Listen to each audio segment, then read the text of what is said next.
Love chatting to him. He's poetic at times, isn't he? Yeah, In some he is ways, but poetic. he deflected things well. A very, very French way. And what I've read into that is that, look, we're seeing the long game. He knows that there is, because it just creates a little bit of something, a bit of interest, a bit of. We can't not make a comparison between him and Lorenzo, and there is no comparison really, because Marquez is the only one that's riding it anything like at the moment. But still going to hand it to Zarco to get on a brand new motorcycle. I mean, I've been there.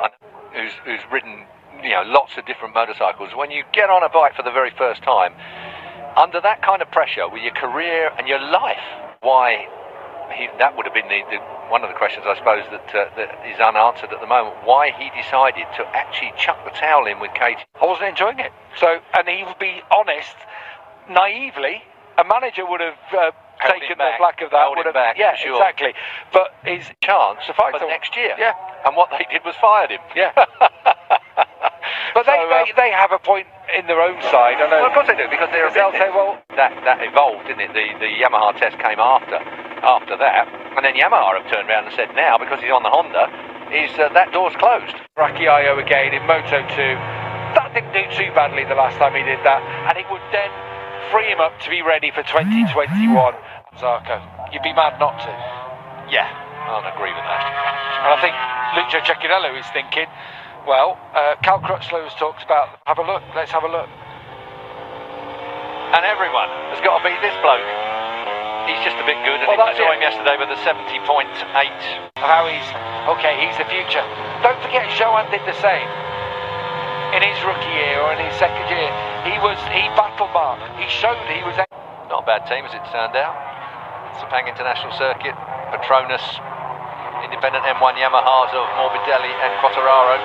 Rumours as to whether it had actually been offered, but I'm pretty sure it had been. Yeah, and the contract was already done with KTM the season before by his manager, and it'll have been one of those. I've talked to so many. How much would it be to break you out of that contract? So on and so forth. All these kinds of conversations. They've happened to so many riders all the way through the years. In fact, Colin Edwards himself will the Yamaha fold, and having a contract and the issues that creates.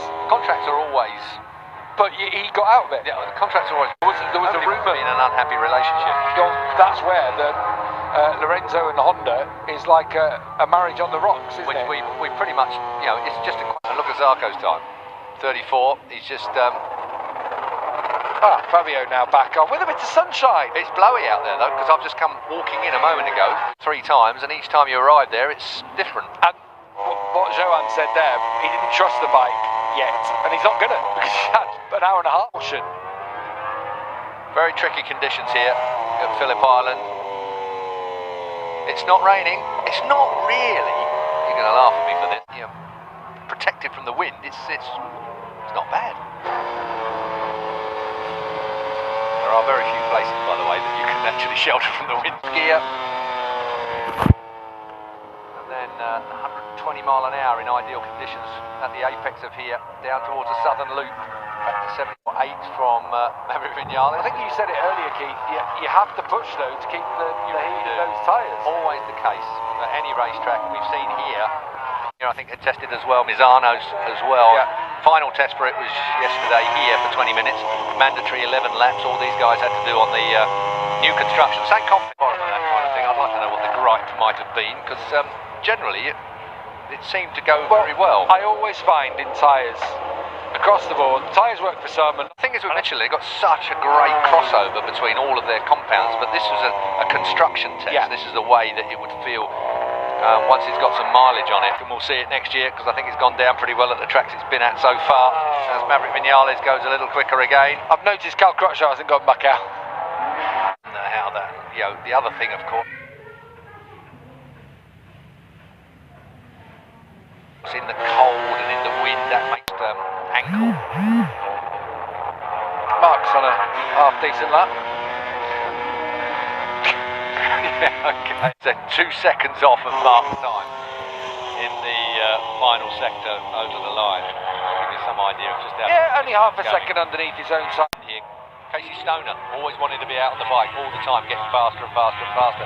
Marquez, in some respects, remind me of Stoner in as much as that he just loves riding. Miles an hour as he knocks it back a couple to tip it into turn 1.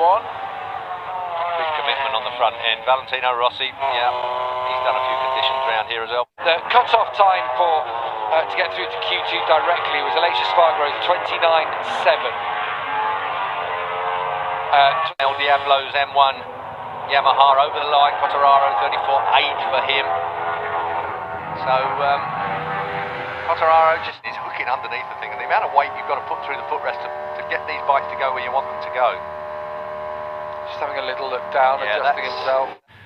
You're done for next week as well. You're going to be carrying that injury. It's not going to fix itself much in the few days that we've got between now and Sepang. Pit lane then, limiter. How's it go? I'm not going to do it. You're the expert.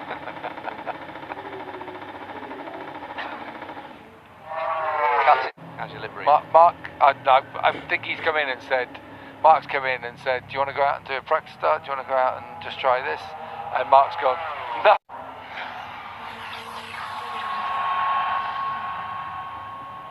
Mark onto the front straight then. Wheelies onto the paintwork. Checker flags out. No one out doing anything. Let the engine do some of the work of getting you stopped there into that turn one. That is for sure. I mean, there's two. If you remember how Stoney used to hang it all out round. On it this weekend is Maverick. First two sessions, looking very good in the wet, fastest man, and then again in FP3. Garcia, his crew chief, and won the championship back in the lightweight class. Well, that's just about it from our morning free practice as well. Miguel Oliveira, they are all going to go via qualifying one. We're going to be taking a very short break. When we come back, we'll be, of course, live later on in the day. We have all the qualifying sessions here on BT Sports. We're looking forward to them. Hopefully the weather will stay good for us.